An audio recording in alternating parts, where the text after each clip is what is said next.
A big day at one of America's last great manufacturers, Boeing. Is this a great day or what? Today, the most daring, anticipated, and scrutinized airplane in commercial aviation history, the Boeing 787 Dreamliner, is finally being delivered. We made it. We made it. Thank you for waiting for this day. This long-awaited milestone comes after nearly a decade of development, billions of dollars in overruns, and 3 years of agonizing delays. No wonder Boeing executives look relieved. There is no amount of rain in the world that can make this not the most fun day of the year. This is going to be an airplane that's going to change the world. Boeing promised a lot with the 787, from cutting-edge technology to comfort to industry-leading fuel economy. If it lives up to expectations, the plane could revolutionize the airline industry and earn Boeing billions of dollars in the process. But if the 787 fails to soar, it would be a corporate disaster. Will the gamble pay off? I'm Phil LeBeau, and this is Dreamliner, inside the world's most anticipated airplane.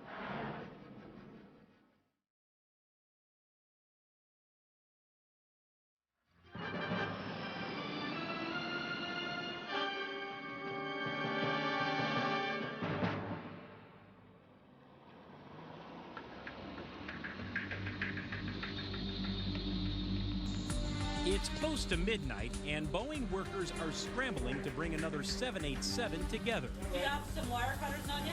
Come on forward. You know when you're good. The right side is in. Okay, you're clear. The plane being assembled tonight, Dreamliner number 41, will eventually be delivered to All Nippon Airways in Japan. Guys ready? All right, coming down. But right now, the focus is making sure the 47,000-pound wing fits with the fuselage. They all come up at the same time. They all join together at the same time. That you'll see about 3 o'clock, 4 o'clock in the morning. It all comes together at once. Yep. CNBC cameras were there for the 24 hours it took to bring Dreamliner number 41 together. A choreographed ballet of man and machine, where the plane's 7 major sections, from the nose to the tail, are tugged, hoisted, and ultimately fastened together by a team of Boeing machinists and supervisors like Dave Reese. Tomorrow morning by about 6 o'clock, this will be together to the dimension they need to install the track drill and get going. And by mid-morning, they'll have started to drill and install fasteners. So they're going to close this gap here and at the tail. Yep. And 41 will essentially look like a Dreamliner. It'll be pretty close, yeah. Reese will be the first to tell you the Dreamliner has, at times, been an engineering and manufacturing nightmare. I gotta come up. Just a little bit this way. Is it not fitting? Hiccups happen almost all the time. As a matter of fact, back in P1, we've got one of the tooling back there that currently keeps blowing at fuses, so we're going to work through that. We've got electricians coming out and going to take care of that. Hey, Tommy, watch that belt. It's good. Just bring it in slow. We have issues that pop up all throughout the day, all the time. Perfect. The problems plaguing the Dreamliner have been well documented. It was supposed to be the aerospace giant's next big profit maker, but that dream is fast turning into a nightmare. Boeing has delayed the Dreamliner again. Engineers have found a glitch, once again delaying delivery of hundreds of orders of aircraft. Welcome to the premiere of the 787 Dreamliner. Almost from the start, Boeing executives were too ambitious and too optimistic about how quickly they could deliver it. About once every generation, the men and women of Boeing come together to fundamentally change, even revolutionize air travel.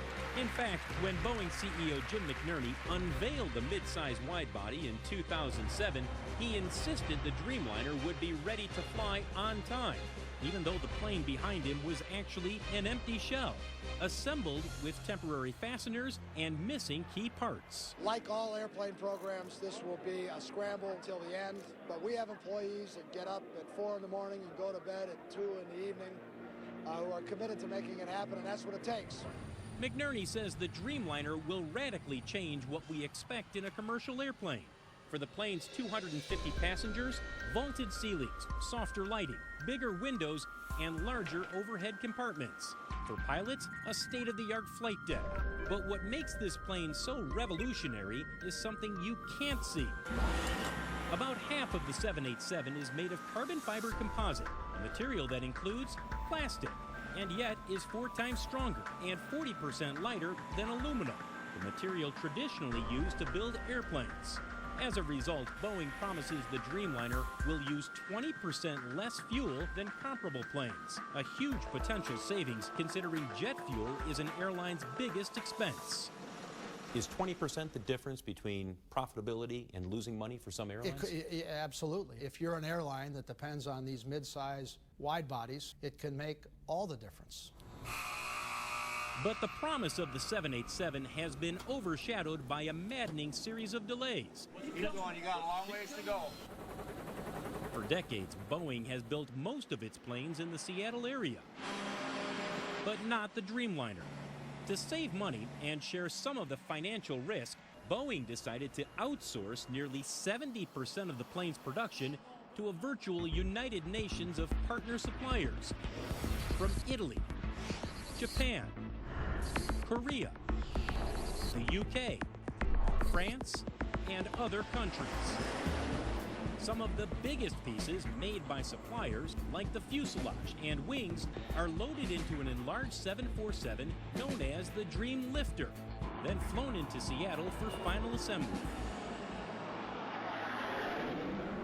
With so much work spread around the globe, the supply chain broke down. Some pieces made by suppliers didn't fit together. Others came in unfinished or out of sequence, creating huge log jams in Seattle. Gary Rager is a wing inspector who has been with the 787 program from day one. That was the thing, the uncertainty of not knowing how to do what you knew you were supposed to be doing, you know, because the guys that were writing the plans to tell you how to do it, they were uncertain also. The problems should not have been a surprise. In 2001, a Boeing engineer named John Hart Smith wrote a paper warning executives about the dangers of excessive outsourcing. He predicted it would actually increase costs, reduce profits, and that Boeing would spend a fortune helping subcontractors if they ran into trouble. That's exactly what happened. Boeing paid nearly $1 billion to take over one plant that contributed to some of the 787's worst delays. Did anybody ever say, listen, we got an engineer here who thinks we're outsourcing too much or could possibly outsource too much? Obviously, there was a discussion about where you draw the line in outsourcing and versus doing it yourself. We thought we were making the right decision back then, and I think the people understood the risks but thought they were manageable. Did you underestimate the financial impact those decisions would have ultimately? Well, I think the financial model has a lot more pressure on it than we first anticipated. So how did Boeing get the Dreamliner back on track?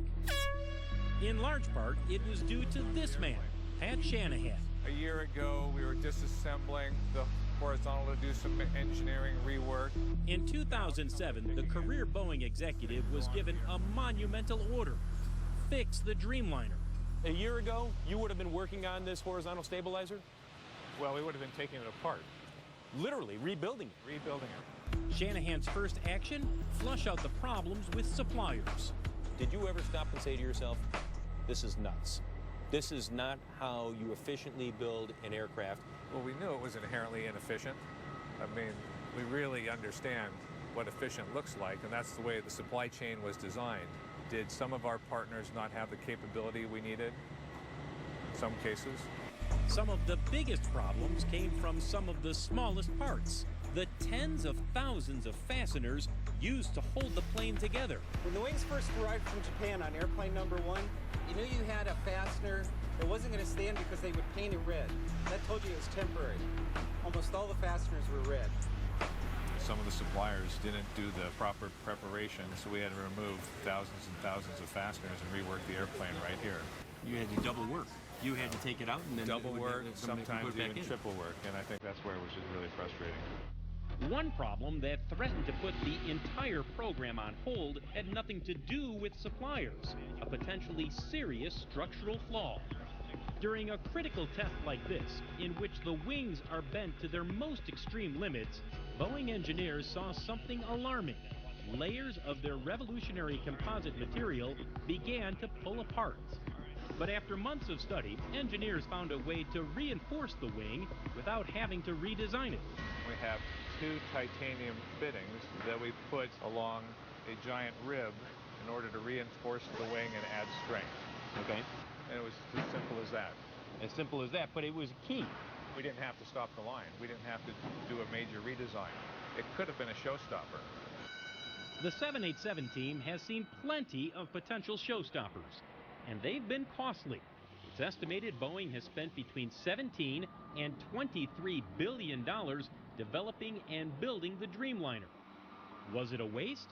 Not according to Wall Street analyst Heidi Wood. Here's where we need to be fair. We can see the overrun now. We cannot see the brilliance of the plane yet, but I would argue that if we were looking in 2022 and looking backwards, we will probably applaud and say that this is yet again one of the best planes that Boeing has ever designed.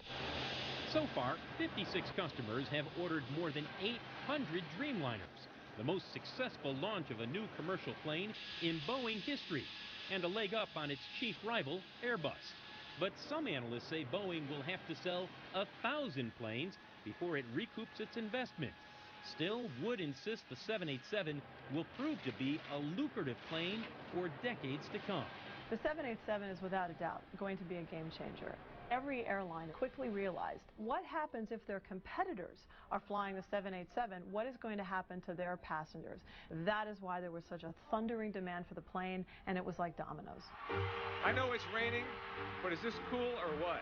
Boeing executives can smile now. The new plane is finally going into service. But it may be years before Boeing knows if the 787 is a Dreamliner come true. What do you think the 787 has done to Boeing's reputation? Well, it's hurt our reputation, and I think that's the frustrating part about this project. You know, now we have to demonstrate we can build and deliver the airplanes and support them as promised, but it's set us back. Setbacks that don't end with the first flight. Up next, battling public perception. Can one plane really change the way we feel about flying? The airline don't care nothing about you. Lost my luggage. No one's helping me. It's a complete disaster. What the Dreamliner may mean for you when we come back.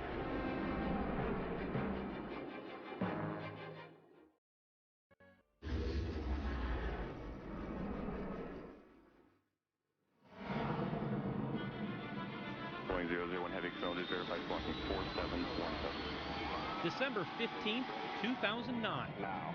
The moment of truth for the 787 Dreamliner as it climbs into the sky for the time.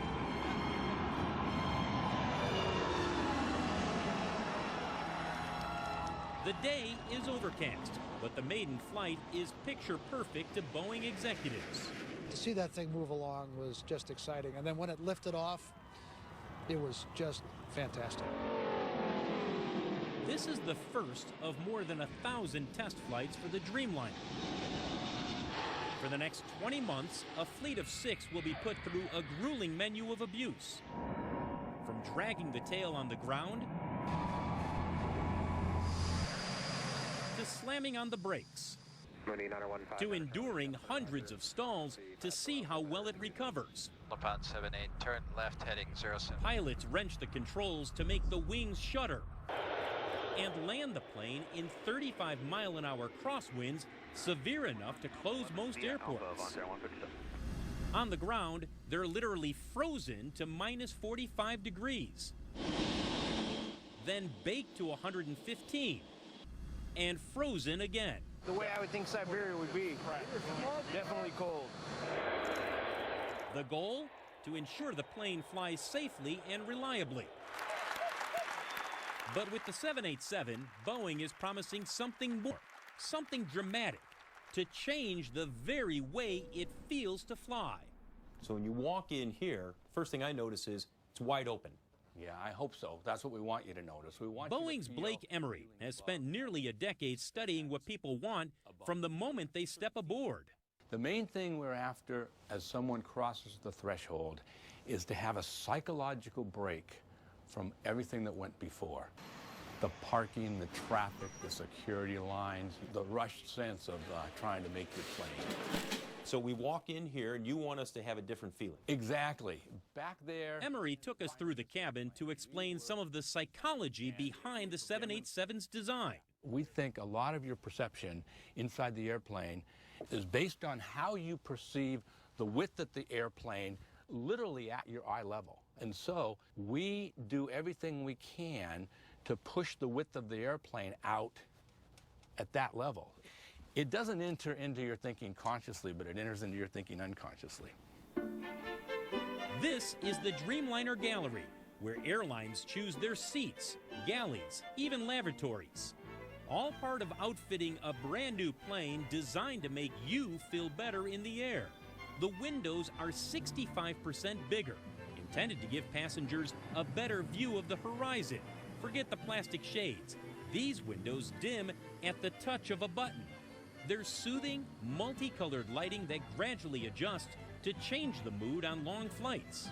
And passengers should feel more comfortable, Boeing says, because the cabin will have more oxygen, less dry air, and be quieter than any comparable jetliner. You've made a number of improvements, but at the end of the day, will they truly appreciate all the little nuances of the Dreamliner? Most people are going to say, I really like the windows. And they will, and that'll be true. But there's going to be a lot more going on besides the windows that you can't even see that we did on this airplane. And you're just going to feel better, and you're not going to know why. Have your tickets out ready? Making passengers feel better is a pretty tall order, considering how miserable air travel is today. $250, I don't bargain. The truth is, for millions of us who are herded like cattle through clogged airports and into packed planes, then spend countless hours in the air, flying stinks. Airline don't care nothing about you. They care about making money in their pocket. Lost my luggage. No one's helping me. It was wretched. The worst experience of my life. It was ruined by the delays and the closings. You don't want to go near the airline. It's a complete disaster. It's hard to believe people used to think flying was fun and glamorous. But can any one airplane help bring that magic back? United CEO Jeff Smisek is betting on it. His airline has ordered 50 787s at a cost of roughly $8 billion and will be the first in the U.S. to fly them. Do you think it's one of those planes where once you start to get several into your fleet, that people will say, I want to take the Dreamliner? Oh, our customers will be looking for that, and our customers will be looking to United versus our competitors because they know we'll have the aircraft and our competitors won't. Smisek believes passengers will appreciate the 787's innovations, but only if they get good service. If you're not getting good customer service, you won't enjoy the flight. If you do get good customer service, you will enjoy the flight. And you and I know the difference between good customer service and bad customer service. And unfortunately, it's only getting worse. A University of Michigan survey ranks airlines dead last among 47 industries. That one's overweight by 9 pounds. Ask people to describe their ideal flying experience in economy class. They say, there's no one in the seat next to me and I slept all the way. So you finally realize, oh, I get it. People don't want to experience your product at all. So the strategic decision it gives you is, do you just figure out how to have people sleep? Do you just figure out what gas to pump into the cabin so you knock them out and wake them up like a dentist, you know, when they're at their destination? So when something goes wrong, that's when things hit the fan. Aviation consultant Michael Boyd blames it all on the airlines. We are in a system that has a lot of rules. And instead of being somebody to help us get through the rules, very often airline employees are more like guards at a minimum security prison. They've got a way to go on that. As a frequent flyer himself, Boyd is looking forward to taking the 787. But he's skeptical it will be the game changer airlines are promising. I think they're trying to make an airplane that is more comfortable. But the reality, when you sit on the airplane after you're boarded, and see the pretty blue on the walls and all that, you still have 17.5 inches through your rear end to get to Tokyo. That's going to be the bottom line of the whole thing. I mean, it's possible to be in a situation where the seats are so tight together that I don't care how cool I make the bins or the lighting, it's not gonna help. Right. It's just like if a flight attendant treats you bad, Phil, I can't design a window that's going to take care of that.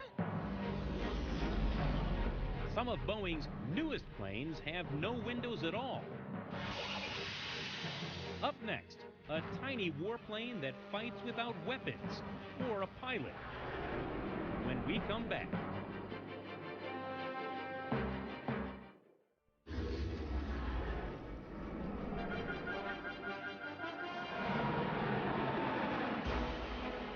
It happens every 3 seconds. A Boeing plane takes off somewhere in the world.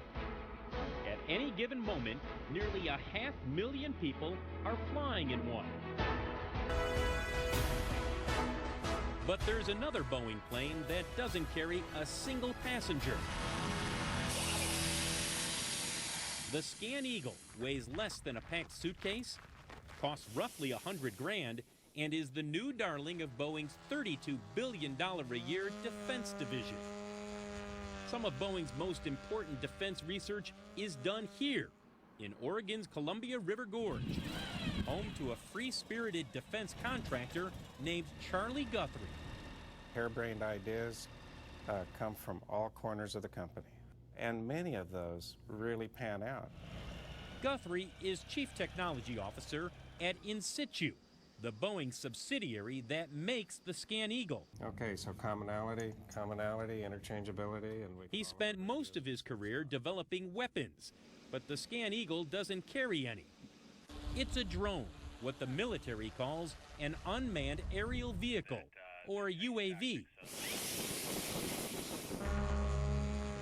Undetectable at 2,000 feet, it uses video and thermal imaging to track enemy movements and pinpoint weapons they've just used, all while staying aloft for 24 hours at a time. The Scan Eagle, at virtually moments' notices, it can be launched, it can get out to the area that it needs to be. The folks on the ground don't know it's there, so they don't change what they're doing. Guthrie took us to Oregon's high desert to fly Boeing's tiny eye in the sky. Setting it up takes literally a minute. No tools required, just the tug of a cord. 3, 2, 1. Wow, look at that. The robotic bird is controlled from a mobile command unit as it patrols the sky above us. It's been about 3 minutes since we launched the Scan Eagle, and I can't see it anywhere. And I can't even hear it. But one thing is for sure, the Scan Eagle can see me. The Scan Eagle sees a lot.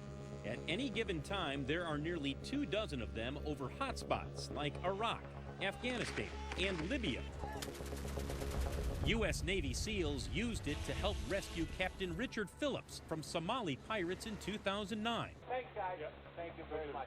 When you saw that mission take place and you realized the role that Scan Eagle played, what did you think? It was a quiet acknowledgement around the company, and we knew we couldn't talk about it a lot until we were given permission to. And then when you heard that it played out successfully? Oh, it was a celebration here. Boeing has helped the U.S. wage war for nearly a century. B-17s helped cripple Nazi Germany. And 2 B-29s, including the Enola Gay, dropped the atomic bombs that put an end to World War II. In the 60s and 70s, the B-52 carpet-bombed Vietnam. And it's still in service today. With aircraft like the F-15 and F-18 fighter jets, Apache helicopter, and C-17 cargo plane, defense earns fully 1/2 of Boeing's annual revenues. While the bottom line has soared, the company's reputation has taken some big hits. 100 air refueling tankers from Boeing, as a growing scandal over that deal has led to the firing of 2 top Boeing officials. In the late 90s and early 2000s, Boeing's defense division was embroiled in several scandals, all in an attempt to gain financial advantage in major government contracts. It has been the worst, sleaziest ripoff of the taxpayers that I have ever seen in my 21 years here. Nick Schwellenbach is with the Project on Government Oversight, a nonprofit watchdog group. The common theme here is ethical shortcuts, not doing the right thing to get a leg up over your competitors. Like the infamous scandal of 2003, when Boeing won a $20 billion contract to replace Air Force refueling tankers. One of Boeing's top executives essentially bribed one of the Air Force's top procurement officials to steer a large contract their way in exchange for a job with Boeing. A crime that ended with the Air Force official and Boeing CFO in jail. At a high level within the company, there was a message that came down. It's okay to do things without a sense of fair play. And they got busted, and they got busted in a hardcore way. Jim McNerney, CEO since 2005, doesn't deny there were scandals, but he says those days are history. You've been on the board since 2001. You've seen the scandals that have happened. What went wrong? I think people didn't know what the rules were. Now, that's no excuse. And I think that there were some historical ways of behaving that were no longer tolerated in the world that we all found ourselves in 2000, 2001. When I ended up taking over the company, I think the single most important thing on my mind was to make it absolutely clear what behaviors are tolerated and what aren't. Since McNerney took over, Boeing has had no major ethics scandals. And in early 2011, the company won the Air Force tanker contract with a new bid that withstood harsh scrutiny. Welcome news in an era that promises shrinking defense budgets. To face that challenge, Boeing is developing new drones in its secretive St. Louis facility called Phantom Works. There's the Phantom Ray, an unmanned stealth fighter. And the Phantom Eye, a spy plane designed to cruise for 4 days at 65,000 feet. Like the Scan Eagle, they're meant to give Boeing's defense division a lift with new, sometimes unorthodox ideas. Do you have a crazy idea in the past that at the time you thought, that's ridiculous, that'll never work? Probably the first one, and still one of the most important for the company, is the way we picked the airplane out of the air on a rope. When I first saw that, I thought, this will never work. But it does. The Scan Eagle can be retrieved without a runway, a low-tech breakthrough that makes Guthrie grin. You've seen a lot of things in your career at Boeing, but you get a smile watching this. I've spent the majority of my career trying to figure out how to blow stuff up. Did pretty good at it, and this is a whole different career, a whole different look at things, and figuring out how to save lives and guard our troops. Up next, after years of delay, the 787 is finally ready for its debut. But are the airlines? Yeah, I'm seeing a little oil right there. Scrambling to welcome the Dreamliner when we return.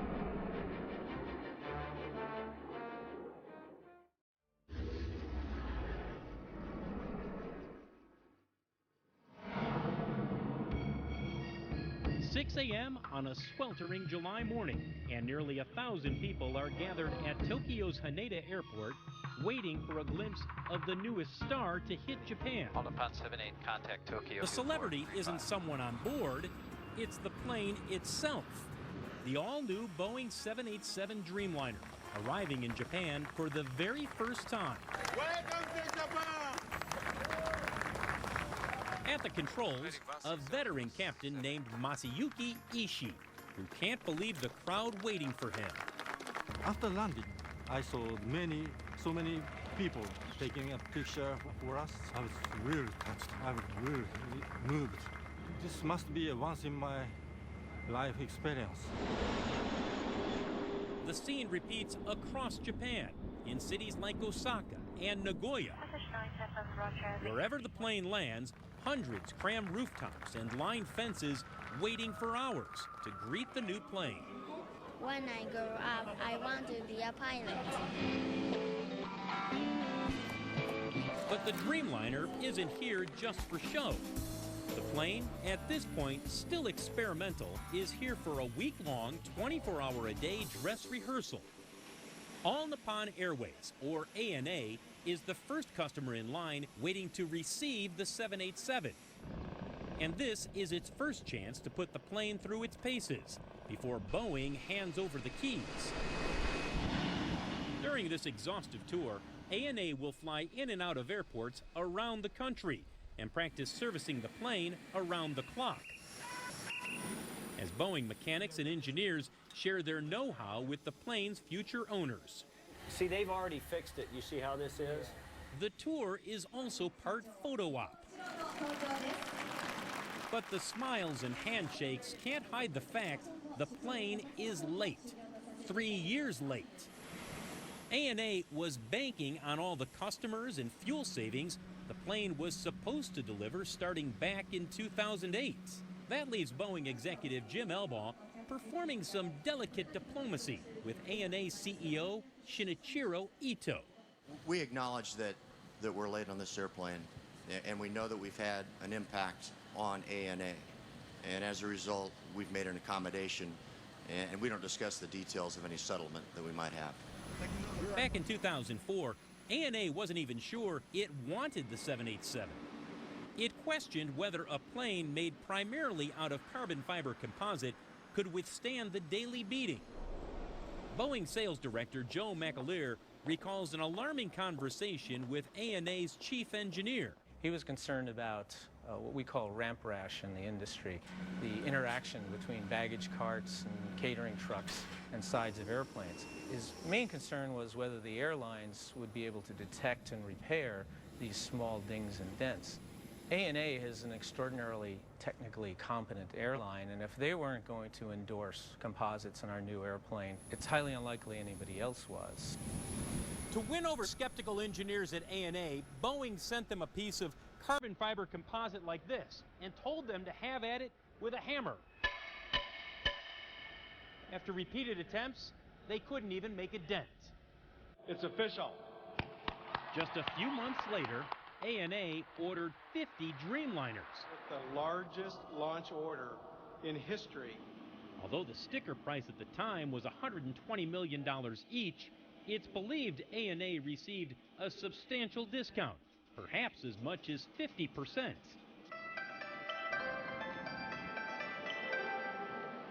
In a way, the 787's arrival in Japan is a homecoming. That's because more than a third of the plane is made here by suppliers like Kawasaki, Fuji, and Mitsubishi Heavy Industries. All part of a complex global supply chain that has threatened to bring the project to its knees. But now that the Dreamliner is finally on its way, there's relief among workers like 33-year-old Tak Kawaguchi. He works at Mitsubishi constructing the 787's wings. There were a lot of skeptics who looked at this idea of building wings in Japan, sending them to the U.S., putting them together. They said, this is a bad idea. Well, I feel that Boeing respects their technology here at Mitsubishi. Now that the Dreamliner is about to be delivered, I expect that the airlines, as well as the passengers, will value this plane and we can prove the assembly process was correct.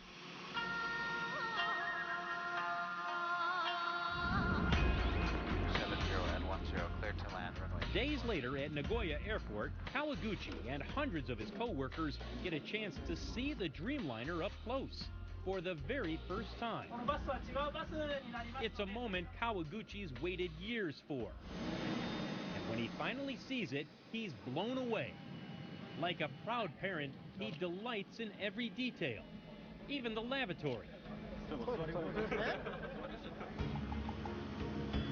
But the real highlight comes when he finally emerges and walks under one of the wings he helped build. This is the first time to see the rear wings with the whole aircraft. And you're proud to be a part of it? Yes, of course. The end of an epic journey from a Seattle drawing board to the skies over Japan, with plenty of turbulence along the way. They need to have loyalty to the workforce because we are the ones that make them great. A long-standing relationship gets tense. We asked for a number of things. The no-strike clause was one of them, and we just couldn't reach an agreement. And workers lose sleep over jobs. We can shut this company down! When Dreamliner returns.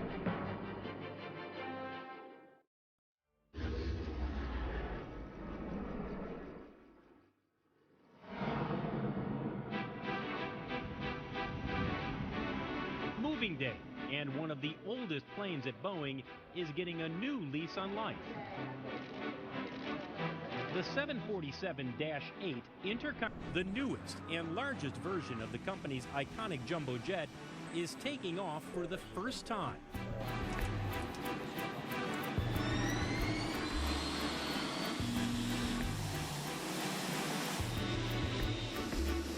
The day is especially sweet for this man, a 90-year-old retired Boeing engineer named Joe Sutter. He was the chief designer of the original 747. Somebody would have told you way back when, 40 years ago, that you'd be out here on a day like this. It's a little hard to imagine a program would last this long, but it started out right and to fit the market, and it still fits the market. Okay, 190, runway 24 right, taxi, route 1. The 747 shows what Boeing excels at. Not just designing planes, but reinventing them. Keeping older models like the 747 modern and profitable.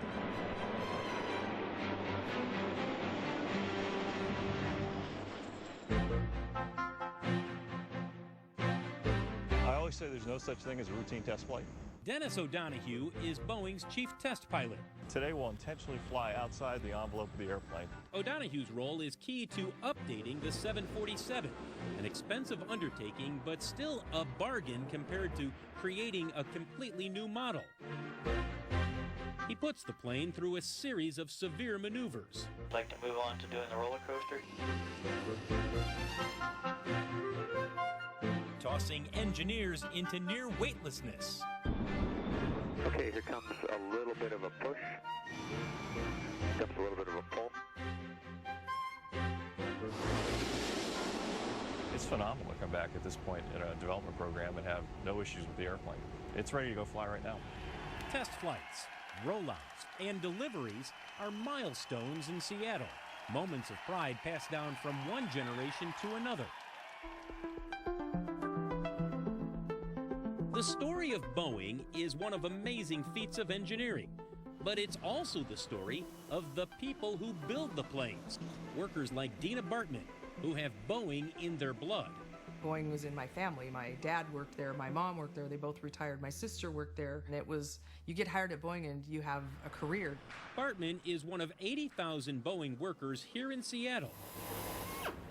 More than a third of them are plane builders who belong to the International Aerospace Machinist Union. You guys have enough training plans for... Without the union, Bartman says, her life would be harder. Everything would be lower. It'd be a lower standard of living than what I have right now. After 22 years at Boeing, she makes $67,000 a year. We're not begging for our next meal, but we're not getting rich on the other hand either. The machinists have built Boeing's planes since 1935. Today, they find themselves at the center of a fierce union battle. We can shut this company down! The union has gone on strike 5 times in the last 30 years, a contentious relationship that only grew worse when Boeing opened a second assembly line for its hot new 787 here in Charleston, South Carolina, at a non-union shop where production cannot be stopped by a strike. In 2010, Jim Elbaugh, president of Boeing Commercial Airplanes, said the company decided not to build the additional plant in Washington due to concerns over union troubles, a statement that has come back to haunt him. The overriding factor was not the business climate, and it was not the wages we're paying people today. It was that we can't afford to have a work stoppage, every 3 years. Now that and other statements are at the heart of a government complaint that Boeing has violated federal law. Catherine Fisk is a professor at the University of California at Irvine Law School. When a company transfers work or decides to expand production in one location rather than in another, and does it to discriminate against the employees who supported the union, that's illegal. Did Boeing open the 787 plant in Charleston to strike back against the union in Seattle? The National Labor Relations Board thinks so. It wants the company to shut that line and move those jobs back to Washington State. But that demand has sparked a furious backlash from the right. Has America gone nuts? This complaint is a dangerous road to go down. It's an attack on states that work hard. Boeing has called the NLRB case frivolous, and Elbaugh is standing his ground. Being a supplier that our customers can count on, deliver the airplanes, and not have repeated work stoppages was something that I said, and I'll say it again. So you don't regret saying that? No. Union officials told CNBC they offered Boeing labor peace through the year 2020, but they say Boeing walked away from the table. When we talk with the machinists, one of the things they say is, listen, we told them we'll guarantee that there's not going to be a work stoppage for 10 years, and Boeing said that wasn't good enough. Is that true? Well, we have a little difference of opinion on that one. We asked for a number of things. The no strike clause was one of them, and we just couldn't reach an agreement. For workers like Dina Bartman, the real fear is Boeing will gradually move more and more production out of Seattle. You don't feel secure anymore because you're slowly watching your job be taken away, things being outsourced to other places that it should be staying here. I think everybody's afraid every day of losing their job. Job security is also a concern in Charleston, where workers consider Boeing an economic godsend. 2 years ago, Kia Johnson was out of work. I applied for Boeing, of course, because Boeing was the next big thing for Charleston and South Carolina, as well as the economy took a turn for the worse. Now, she's one of the 1,000 employees here counting on a future at Boeing. I just was trying to make sure I had a job, stability for my family.